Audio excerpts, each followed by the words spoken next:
Hello! Here's the video that I have been waiting to make and also dreading to make, to be quite honest with you, because let me tell you, I read, there's some discrepancies, to be honest with you. Sorry if my camera shifted.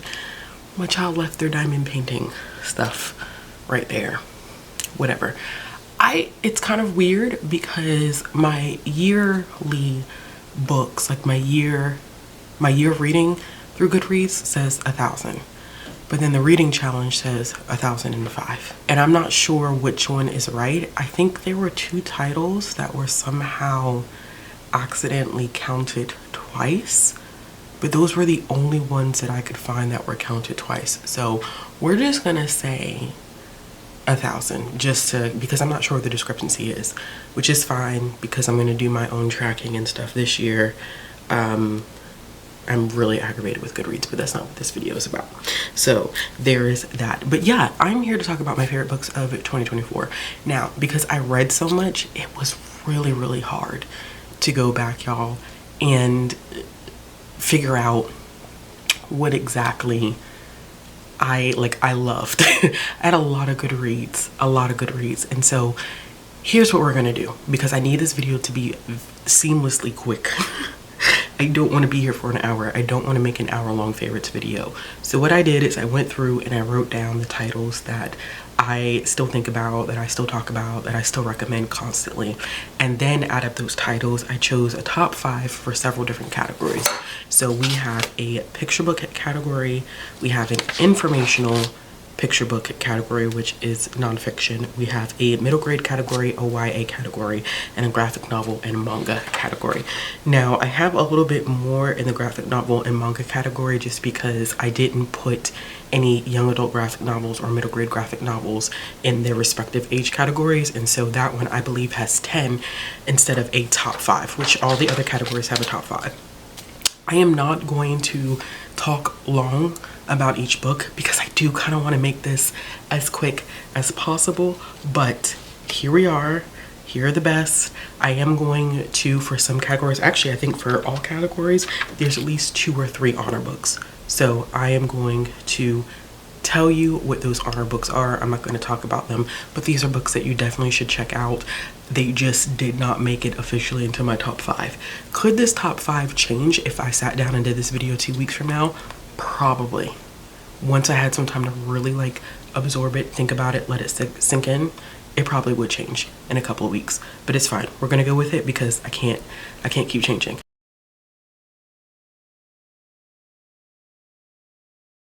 So the first one that we have is A Map for Palestine. I don't think there's much that I need to say about this one. Beautiful, beautiful book. Absolutely loved it, without a doubt. In fact, I have my olive tree literally above it, and I highly recommend reading those two in tandem with each other. I think those two work very, very well together, and you should definitely check both of them out. Next one we have is My Daddy is a Cowboy. The artwork in this is absolutely phenomenal. It's brilliant. It is a very beautiful portrayal of a relationship between a little girl and her father who's a cowboy, and what they do in an early morning that kind of aligns with his day-to-day duties. It's beautiful. It's mesmerizing artistically. Then we have Home in a Lunchbox. Mark my word, this has got to be a Caldecott, either honor or a winner. Without a doubt. I'm gonna be aggravated if it really doesn't win a Caldecott, but if it doesn't, I'm hoping that it at least gets an AAPI award. When I tell you the artwork in this is absolutely breathtaking, it's beautiful, it's nothing like I've ever seen before, and it is not completely wordless, but a great portion of it is, and it literally is about a group of kids connecting over food, different cultures, and food is the center at bringing them all together. What is a better way to pull people together? Food is the one thing that can unite so many folks. The next one that I have is Rapunzel and the Sneaky Tofu. This one came out at the beginning of the year. Absolutely gorgeous. Love the storytelling. Like that it is a take on Rapunzel, but a very girl power type of perspective and weaves in a lot of culturally relevant things that we don't get to see in the traditional story. So love that one. And then my final one in my top 5 was Being Home. This is another one that I'm like, if it doesn't get a Caldecott honor, at least I will be very surprised. I'm almost guarantee it will get the Native American Heritage, the Native American Youth Literature Award. I'm sorry. It will probably get that. I'm like 90% sure it will get that in, what's this, 2025? It'll get it in 2026 because that award is only given every other year. And since it was given in 2024, we won't see it happening into 2026. So beautiful. The detail in the pages of this one, absolutely phenomenal. I think that the storytelling is rich. It's about family, it's about home, it's about community.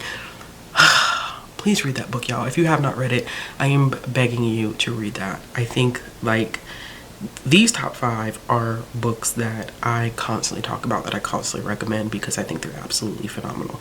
I probably should have done my honors first, but the 2 honors that I had on my list was Lighthouse and The Little Tugboat and The Little Boat, which made me cry like a baby.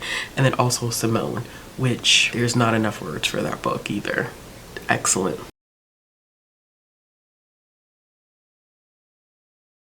All right, moving on to informational picture books. The first one we have is Coretta, the autobiography of Coretta Scott King. This is part of, it's bits of her autobiography kind of put together in a way that's accessible for a younger audience. Akoa Holmes did the artwork on this. Chef's kiss. Beautiful storytelling, beautiful artwork. I'm feeling like this one probably will go up for a Coretta Scott King award. I know it seems kind of like how would she, it just feels like it should. That's just my personal opinion, but it was very, very well done. It just gives you a brief overview of her life. The next one that I have is The Wolf Effect. I really, really like this one because it showed how everything kind of impacts everything when we're talking about the environment and how disturbances in certain groups like wolves will disturb your entire ecosystem, or how they balance out the ecosystem. It is one of the many kind of environmental climate change informational picture books that has released this year, but this one really stood out to me, and I really, really enjoyed not only the information that I was getting out of it even as an adult, but also the artwork that was attached to it. The third one that we have is The Crown Effect, and this is it's the biography of Toni Morrison. I love the artwork in this one too, but I also just appreciate the legacy that is Toni Morrison, even though I've only read a handful of her works, and I shouldn't even say a handful, really like 2, but they've had such a profound effect on me, having only picked up 2, which is wild to me. But this is another one that gives a very concise overview of her life and does so in a way that's digestible for younger audiences with very beautiful artwork attached to it. Next one I have is Growing Up Under a Red Flag, which this is the first informational picture book that I have seen that details what it was like to grow up during the Cultural Revolution in China. And this is heavy, not like super heavy, but it is heavy in the sense that it paints the reality of what that was like and what happened. But also, once again, really, really beautiful artwork, very well done in a way that is super accessible for a younger audience. I love this book, y'all. I loved it. I didn't know what I was going to get into when I decided to read the book, but it did not disappoint me whatsoever. So the next one that I have is Kindred Spirits, and this one was great. It was like a piece of history that I was not familiar with that has this theme of pay it forward.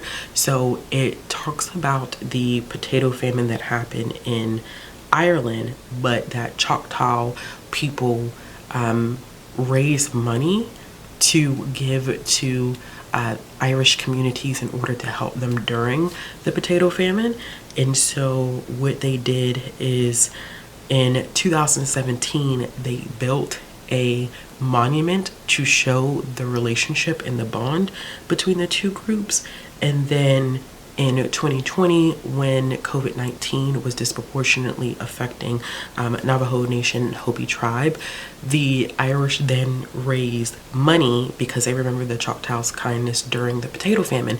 They then raised money to send to Navajo Nation and Hopi tribe in order to help them out.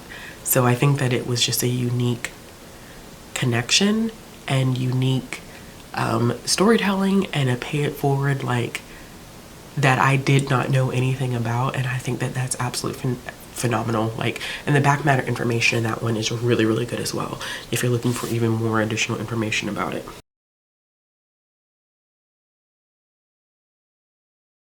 Okay, so I didn't have any honor books in that section, so we're gonna go ahead and dive into middle grade, which this was hard.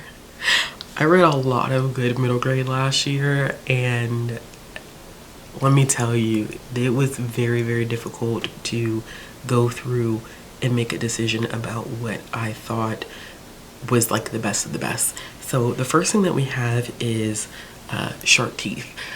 Shark Teeth for me is one of those novels where I'm like, I'm hoping it gets a Newbery. I really hope that Sherry Winston is going to get the accolade that she deserves in the form of the Newbery, which is the highest award that you could receive, or the most prestigious award that you could receive in children's literature.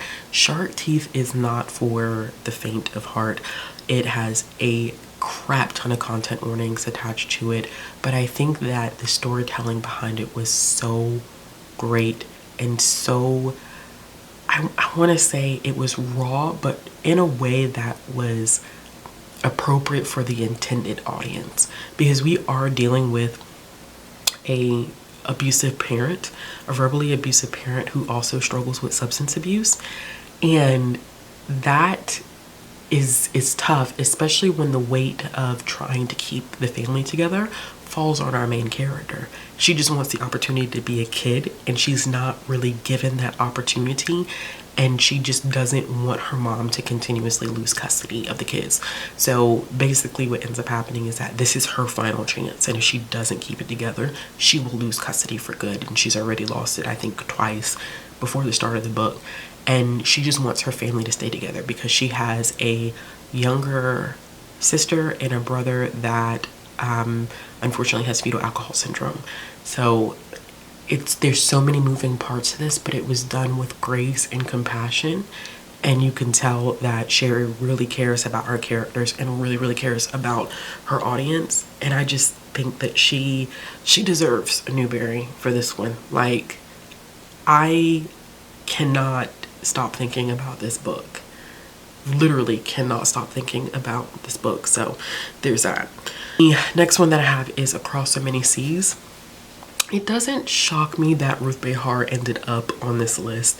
Anytime she writes a book, I feel like she ends up somewhere on my list of favorites, just because I am super attached to her. I think just as a writer, her style, her authorial tone, her ability to craft characters. This one for me was a very personal read because it talks about the Spanish Inquisition and the persecution of Sephardic Jews, and it follows characters. It's a family, but you're following them as they go through different parts of the world as they try to migrate to safer communities. And it was very interesting to me because my family has roots in the Sephardic Jewish community. It's a long story, it's very much so, because when people hear my name, not my first name, but when they hear my full name, people often have questions about like, so what's your background?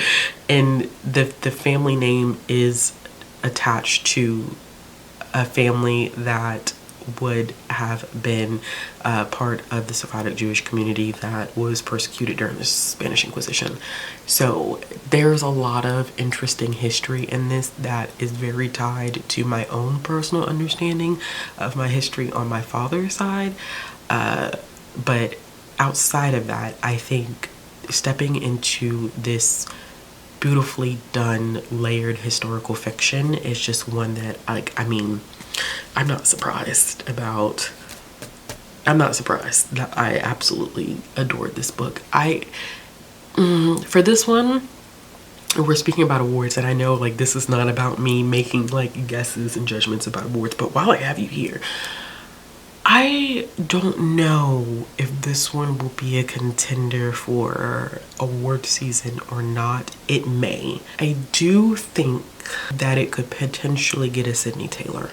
And a Sidney Taylor award is the award that they give out for books that have Jewish representation in them, and books that authentically portray the Jewish experience. So I think it may be a contender for that, but we'll have to wait until a couple of weeks from now to see. The next one that I have is another one that I think is Newbery potential, and this is Mid-Air by Alicia D. Williams. Alicia got a Newbery honor for her book, and of course I don't have it anywhere near me, because that would be the case. Yeah, I don't have it anywhere near me. But she got it for Genesis Begins Again, and this is only, I think, her second middle grade book, Genesis Begins Again being the first one that plays between middle grade and YA. It's very good for like 10 to 14. When Alicia writes, she writes, okay? When she is going to delve into storytelling, she's going to delve into storytelling. She's not going to hold back. She's not going to beat around the bush, and she played no games with Mid-Air. I would say that Mid-Air is a book that you want to make sure you're ready for, because it is super emotional. We have a main character who's dealing with the death of a friend, and so grief is a very, very prominent theme in this book, which is what makes it so heavy, but also very good. But I also love that we have a main character that is a Black young boy who is dealing with what it means to be not only Black, but what does it mean to be a boy, in the sense that she challenges that toxic masculinity that exists in the Black community. We have these instances where his mother works with plants, and she has to teach him, like, there's nothing that's gendered about loving to work with plants and wanting to care for plants. Like, that is tied to our ancestral roots. This is what we do. This is what we find joy in. And we also see him battling the fact that he loves, like, rock music, like, 80s, 70s, 80s, 90s rock music. He has t-shirts of these rock bands. He wants to paint his nails. He likes to skateboard. So there's so many different layered conversations that are happening with Mid-Air, but it was so nice to see her center this young Black boy who had so many different layers to him and was going through so much, and reaches a point where he finds his footing in life. Mid-Air was just, I don't know, it was really, really good. It was really, really good. And I am hoping that this also is a Newbery contender and a Coretta Scott King contender. I'm hoping for both that it is. The next one that I have is one that I'm not going to spend a lot of time on, because I feel like I have been pushing this book on everybody, and it would not be me if I didn't include this book, and that's Accidental Demons by Claire Edge. Y'all, I've been getting everyone to read this book. I've been trying to get everyone to read this book because I love this book so much. I'm not gonna even really talk about, because y'all know how I feel about Accidental Demons.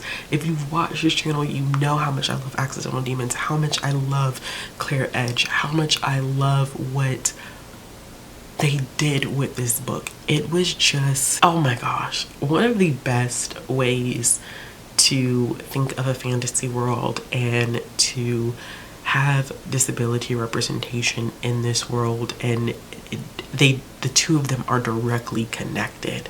Like, oh, it was so good. It was so good. It was so good. It was so good. It was so good. It was so good. If you have not picked up Accidental Demons yet, please pick it up, y'all. Please pick it up. All right, and the last one that we have in my top 5 is History Smashers, Plagues, and Pandemics by Kate Messner. This was a curveball, unexpected. I literally just was like, oh, you know, I want to pick up some more middle grade nonfiction. I knew about the History Smasher series clearly because I had bought them for the library, but I was like, no, I want to check some of these out. And so this was the first one that I started with. Actually, it was weird the way it happened, because I checked out the physical copy and then someone put it on hold, and so I turned it back in.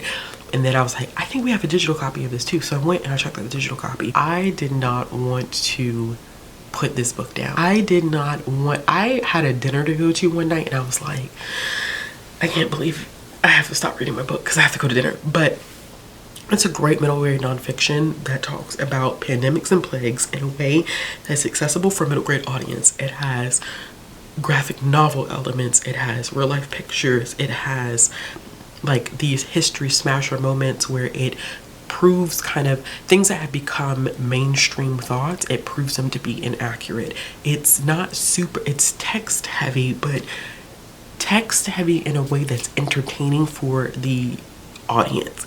And when I tell you it was fascinating, I'm not a science person, but it was really interesting to watch the progress that has been made from the time that we started encountering pandemics and plagues and epidemics to what happened in 2020.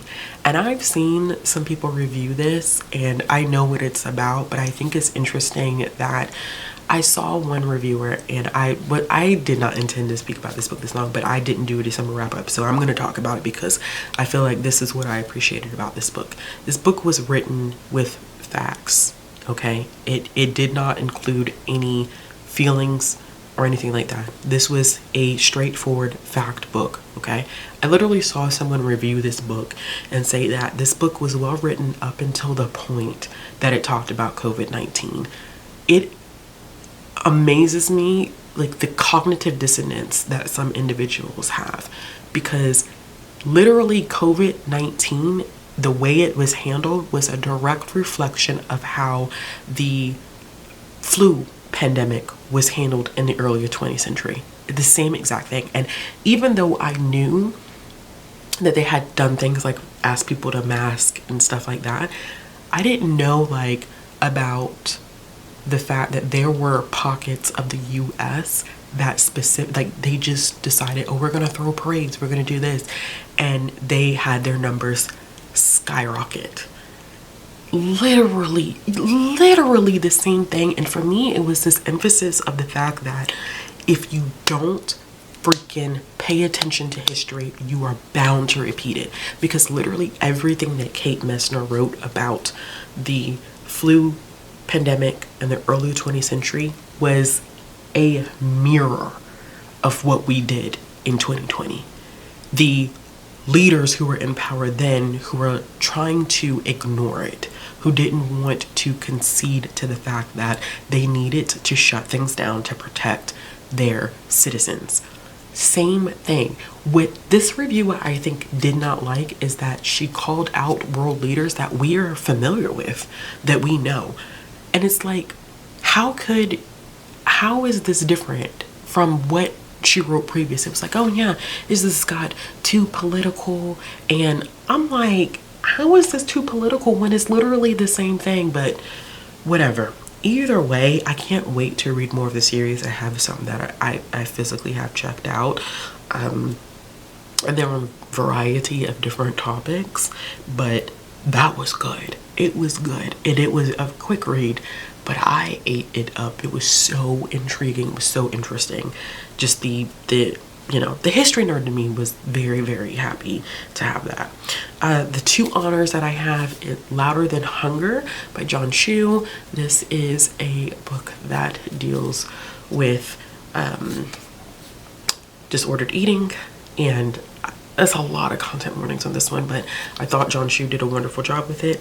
And then, believe it or not, the more I sit on this book, the more I like it, and I'm excited for book 2, which is interesting because I had so many mixed views about it, so many mixed opinions and thoughts about it, and that is Impossible Creatures.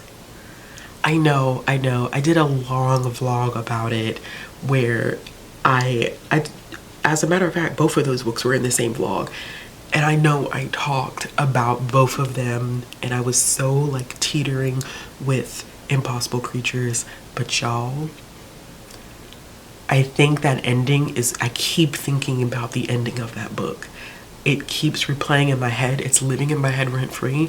And so I had to include it as an honor, which was hard because this was a good list. And oh, I have another honor.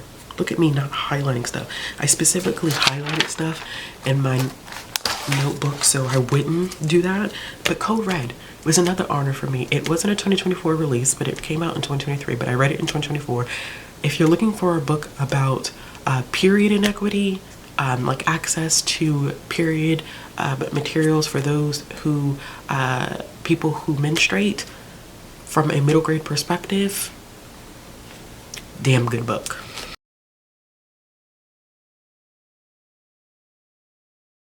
Okay, so the next section that we have is YA, and what's really wild about this is that I own, out of all the sections that I own the most in this category. I don't know why that is. Okay, so let's start with my first one, Chronically Dolores. I loved Chronically Dolores. Chronically Dolores is probably one of the most slept on books. Chronically Dolores was epic. It was beautiful. It was perfect for that younger YA audience where I keep saying, oh gosh, like we don't have, it's hard to recommend for that age group, but this one was perfect. The friendship that was represented in this book, the different things that they went through, it was just so well done. It was so very well done. You know, we have this main character who's dealing with some upheaval at home between her parents and her dad not really doing what he's supposed to be doing, her mom kind of getting fed up, and then her meeting this other character that is on the spectrum, and she also has a chronic condition. She meets a girl that's on the spectrum, and her mother is overprotective of her, doesn't want to allow her to make friends, and they strike up a friendship in the most unique way and in unexpected ways, and it just worked, and it was just beautiful. And I can't wait to read that book again. I really want a copy of that book because I thought it was just so beautifully done. The next one that I have is a bombing for 2. First of all, let's just talk about this book. It's beautiful. I love the sprayed edges of this one. And I'm not a sprayed edges girly, but also the inside of it is really, really pretty. This is a shorter young adult novel, which I'm not mad at. Why is it $25? I'm not mad at, but this is a very cute sapphic romance that is centered around food. Y'all, do not read this book if you're hungry or you don't have a snack nearby, because it will do damage. It literally focuses on 2 young women who, one is already living in Vietnam, another is trying to learn more about her connections to Vietnam, and so she lies to her mother and says that she's going somewhere. I think she told her mother she was going to Singapore.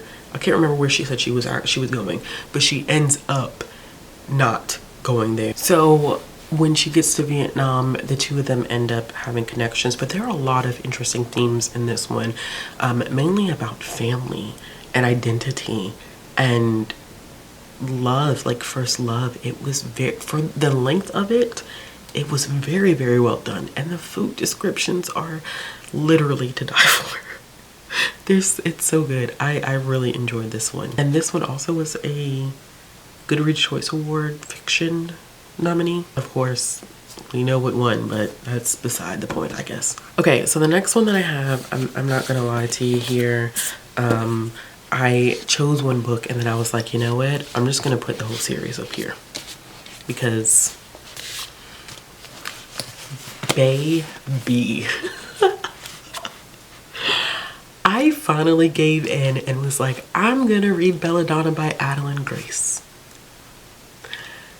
TikTok has been raving about it. Everybody's talking about Belladonna, Belladonna, Belladonna. And the covers are beautiful. So why not? I did not know that I was going to be getting into this fantasy world that I absolutely love. So while technically my favorites for the year were not Belladonna or Foxglove, which beauty. I saw a hardcover of Foxglove the other day and I was like very, very close to buying it, but I was like, girl, no, you have a paperback, don't do that. So these two were not technically on my list for favorite, but I decided to show you the whole series. This one was.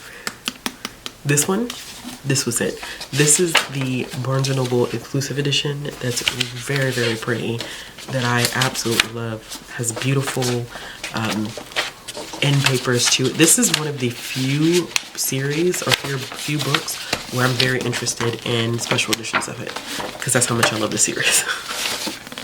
But the end papers in this are beautiful too. I can't tell you anything about this book because it is the third book in the series, right? But what I can tell you is that the series starts off as a death in the maiden retelling, right? Death in the maiden retelling. It turns into something completely different, and this ending almost had me in tears, which is ridiculous. It shouldn't be, but it was so bittersweet. It was so bittersweet because I was like, oh my gosh, y'all. Oh my gosh. I really genuinely just don't have the words for this conclusion, this finale, this series. Adeline Grace did a very, very, very good job with this.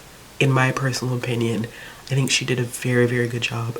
I don't think it's a series for everybody because there's not a lot of, I don't want to say there's not a lot of plot, because there is plot, but the character development is A1, some of the best character development that I have seen in a YA series, especially in one that is I mean, I've seen some people call this kind of like a fantasy romance series, which I would agree. It's a little darker, but I love this. I love this. I definitely think that this series is 14 and up. I would not give this to like a 12-year-old. Personally, it's so well done. I'm gonna stop hanging around. Next, we have one of the Pride and Prejudice remix books, which is interesting. I had 3 books on this list that were Goodreads Choice Award nominees. No, 4. One of my honors is also, it's very interesting to me. That's interesting. But I have Most Ardently by Gabe Cole Novoa. This was such a well done and beautiful remix of Pride and Prejudice. We have a trans main character, and I loved this so much. Watching the two of them fall in love was beautiful. It was beautiful. There are content warnings attached to this, and one of the most prominent ones I think too is that our main character Oliver is constantly dead named, which is super unfortunate, but I do like that Gabe Cole Novoa did explore the queer community that would have existed during this time period, because queer folks have existed for all time, y'all. This is not a new phenomenon. Like, I think people think that it is, but there are conversations and societal changes now that make coming out different than it would have been in the past. And so it looks as if all of a sudden queer people are coming out of nowhere, which is the most ignorant thing to think, but we're not here for that discussion. This was really, really well done. This is one of my favorites in this series. I need to read more, but as of right now, this is my favorite in this Remix Classic series that they've done. And my last one for the young adult section is Shut Up, This Is Serious. This was so good. I want to reread this and annotate it. I'm not going to lie. This was phenomenal. It takes place in Oakland. We're following a main character who is trying to get her life together and just can't do it. And things get more complicated when her best friend, who's super Catholic, super nerdy, turns up pregnant. And she can't tell her parents who the father is because he's black, and her parents are racist.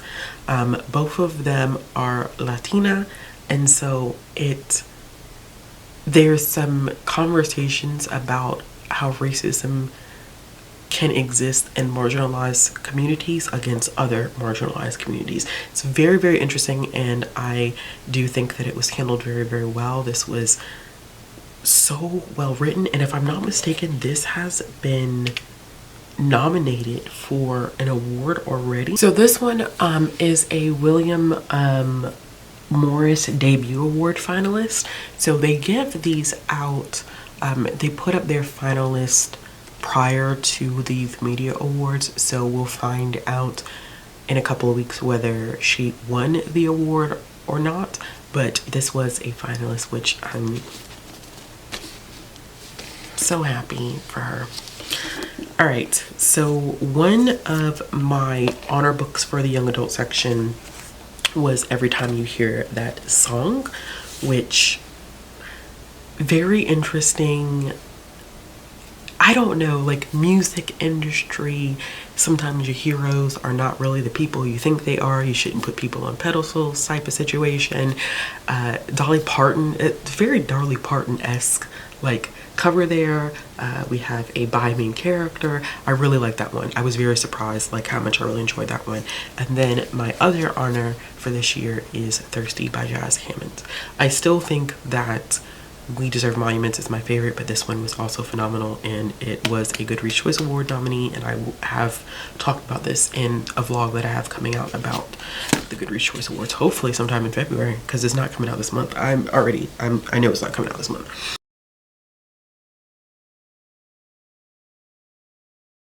Alright y'all, we've made it to the end. We are at our graphic novel and comic and manga section. And I only have a handful of these, I think. I don't think I have all of these. But we're going to go through these quickly and talk about some of our honors. But here are the ones that were my favorites.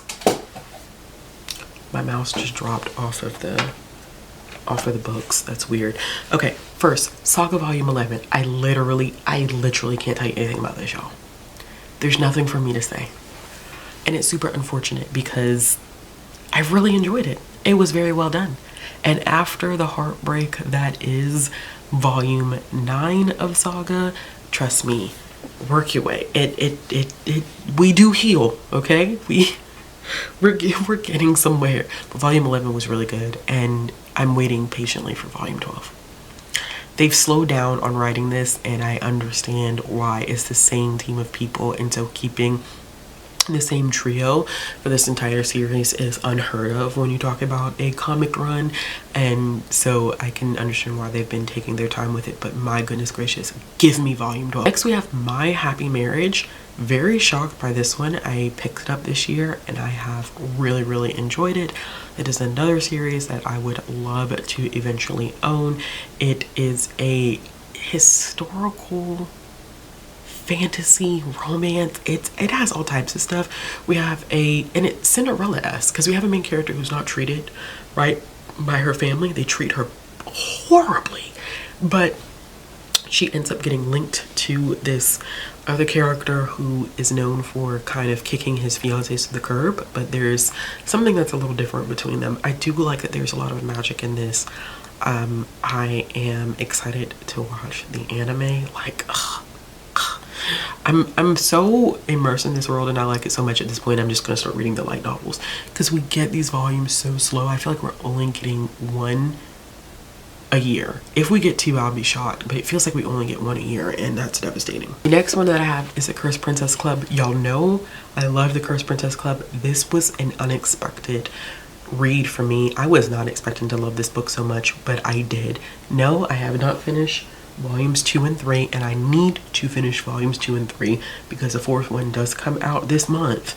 But this is one of my favorite webtoon Unscroll series that I've read. It is beautiful. It's such a, it's not that it's necessarily thematically it's new, because it's the whole, like, you know, don't judge someone for their outer appearance. You should judge them by, like, their character. But our main character, Gwendolyn, this is Gwendolyn right here, has the sweetest soul and can bake her ass off, and just feels very rejected by the world. And, you know, that feeling of, like, I'm not gonna find love the same way my sisters are gonna find love. This is so good. I love this book so much. It is so good. It is so good. If you have not read the Cursed Princess Club, I need you to check it out.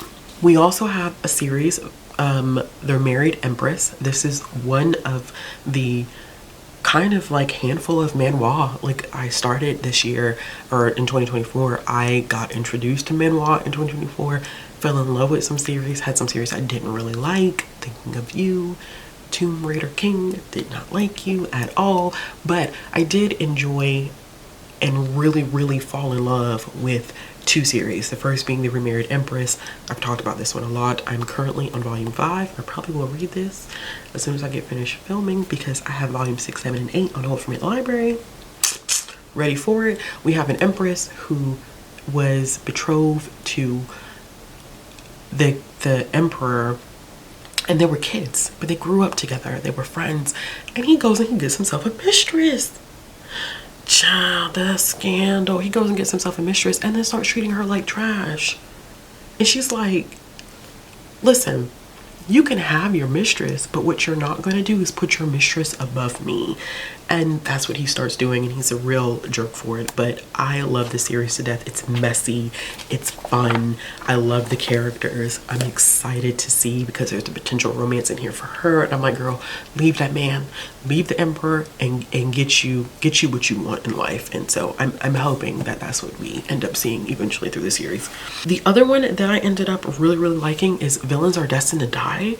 That one I was very unsure of when I first started it, because it's one of those, she's playing a video game and then she gets sucked into it, and she's taken the role of someone who is a daughter to the Duke, and she is the replacement for the Duke's actual daughter, and so she has to figure things out before the real daughter comes back, and she ends up getting killed. So the whole purpose of her is gaining the affection of these characters in order to not end up dead.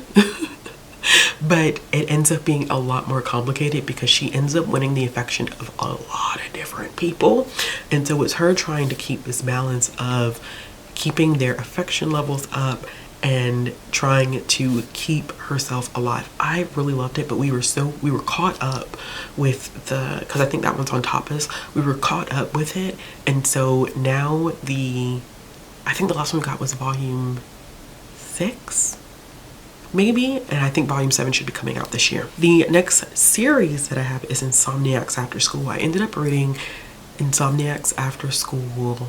I think I read a lot of it during the Amazing Readathon. I think that's when I had read quite a few of those volumes. It is so cute. It is literally 2 kids who have insomnia who start this astronomy club, and they end up building this very cute and just charming, like, romance between the 2 of them.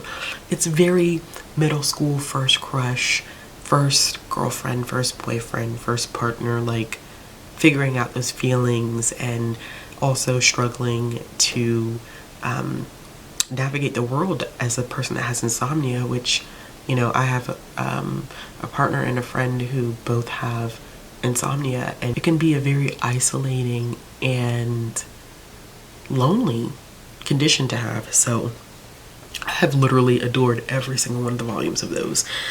And I probably will continue reading them on my Viz app because I need to catch up. I had stopped because I had caught up with the publication. I think now I should be able to go back and read some chapters. Next we have Lunar Boy. Sad. 5 stars, but sad.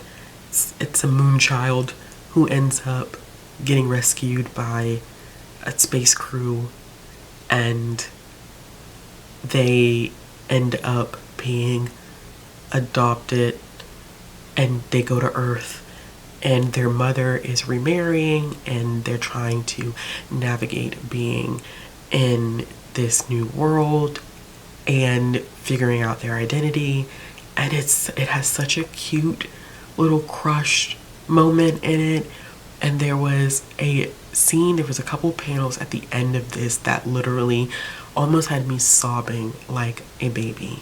It was so well done.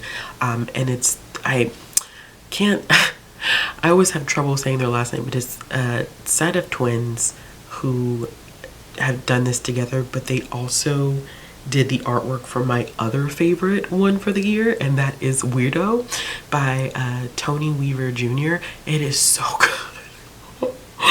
Weirdo was beautiful. I loved Weirdo so much. It was so well done. It literally is, it's kid who gets bullied, and then it's so bad he has to go to a new school, and this new school he finally finds a group of friends that help him feel just like a human. Like it's okay to play video games, it's okay to like comic book characters, it's okay to like wear a cape and run around and dress up and be a kid. Like that's the problem with kids these days. And I know I sound like previous generations before us, but really I think what scares me the most about current generations is that nobody allows them to be kids anymore. They don't get to be kids. You know, they want to be on Instagram and vlogging and doing makeup and doing all types of stuff. And it's like, be a kid. Play pretend. Dress up. It's just, it was so very well done. And I think partially that was based on Tony Weaver Jr.'s experience going to school and coming to the realization like being different genuinely is okay. Then we have Spider-Man Life Story. Y'all, let me tell you, Spider-Man Life Story was not, I was hoping it was going to be good because I had read Fantastic Four Life Story. I'd read parts of that and I thought that was pretty good. I did not know what we were going to get because Chip Zdarsky, if I'm not mistaken, did that one. I did not know what we were going to get with Spider-Man Life Story at all. But we read it for Comic Book Club and it was so good. It was a month where we also read Clementine, which is interesting because Clementine was in my worst books of 2024 and Spider-Man Life Story is in my best. But it is so well done. Like if you know anything about Spider-Man, even if you don't, I think you can appreciate kind of his character and how it's morphed through the decades. And it just, another one I need to be a part of my collection because it was so beautifully done with the storytelling and just recognizing the different ideations of Spider-Man and the things that he has gone through. And it was just like the references to things like the Clone Wars, like it was really, really good. And the last one that I have as a favorite is Lunar New Year Love Story by Jen Lin Yang and Lin Film. This is so good. It was so good. It was so good. It is a romance. It was so beautifully done because we have a main character who thinks that she's never going to have a chance at love. Like her family's cursed. I'm never gonna have a chance at love. Like this is not gonna happen. And then things do happen. And it's done so well and so beautifully. And I think like, just look at the art. This was one of the best young adult graphic novels that I read last year. As a matter of fact, this is the only young adult graphic novel that I have on this list because this was the one that stood out the most to me. Everything else I read that was a young adult graphic novel last year just was so mid. This, untouchable. All right, y'all, I have 2 honors to give you, and both of them are manga. The first being Delicious in Dungeon, because this was a shocker. I read this for the first time last year and was like, oh, This is my speed. Y'all know me. Because this has been recommended to me time and time again. But I never picked it up. But I picked it up and I was like, okay, all right, Delicious in Dungeon. It is what it is here. And then Attack on Titan. Now, I didn't read this whole thing. I read volume 1 and volume 2 of Attack on Titan. But, so good. It's so good. It's so good. And I had previously read Attack on Titan years ago, but diving back into it and reading it, oh my gosh, the storytelling is so good. And I started watching the anime too, but like, look at this artwork, y'all. I'm trying to find a scene that's not like super spoilerly. That's a spoiler. That's definitely a spoiler. But I love like just the artwork in this. It is so good. It's so good. Pick it up. All right, y'all. So those are my best books of 2024. I literally need a drink of water because that was a lot. It's under an hour, I think. I'm pretty sure this will be under an hour. So that's always good. Let me know in the comments down below what were your favorite books of 2024. I'm looking forward to seeing what will be favorites of 2025. I'm gonna go ahead and let y'all in on a little secret. I already have 2 5-star books for 2025. And that says a lot coming from me. 2 5-star books that were very unexpected. But it's fine. It's perfectly fine. It makes me feel happy about what's to come this year. But let me know down in the comments below what your favorite books were for 2024. And if you want to see more content from me, click the subscribe button, hit the bell for notifications. If you're looking for ways to follow me on social media or support the channel, all the links will be down in the description box below. And I'll be back with another video soon, friends. Bye.